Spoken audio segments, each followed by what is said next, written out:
L'avenir de la République centrafricaine est entre la main de sa jeunesse.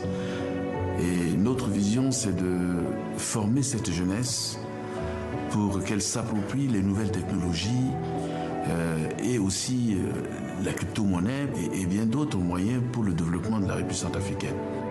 Faustin Archange Touadéra, désormais surnommé le crypto-président, détaille dans cette vidéo promotionnelle son projet Sangou. Il y a d'abord la crypto-monnaie Sangou, une devise 100% centrafricaine lancée officiellement ce dimanche et qui sera adossée, comme l'explique le chef de l'État centrafricain, aux vastes ressources naturelles du pays. Il y a du diamant, du fer, du cuivre, du coltan, du lithium, du cobalt et bien d'autres minerais stratégiques.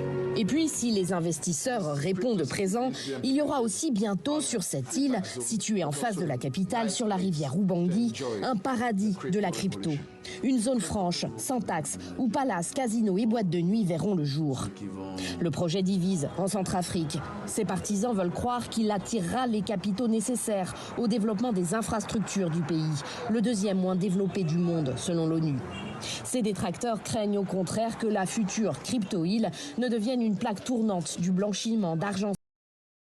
Salut, bienvenue à toi, j'espère que tu vas bien. Alors là, on a le président de la Centrafrique qui fait son exposé. Bon, c'est un reportage découpé et traité soigneusement par un média de l'Occident. Donc, je ne m'attends à rien de nouveau des médias occidentaux. Toujours en train de faire dans le scandale lorsqu'il faut parler de quelque chose qui va révolutionner ou qui va changer l'économie d'un pays. Donc, dans ce reportage, je suis attristé de voir que lorsqu'on parle d'une ville futuriste, d'une île, dans un reportage, on parle de palaces, casinos, boîtes de nuit. C'est comme si dans cette ville, il ne devait pas avoir des technologies développées, il ne devait pas avoir des projets, ou il ne devait pas avoir des entreprises installées dans cette ville. C'est complètement, c'est méprisant. C'est méprisant pour un président qui est bien introduit dans la vidéo et on parle de casino, boîte de nuit.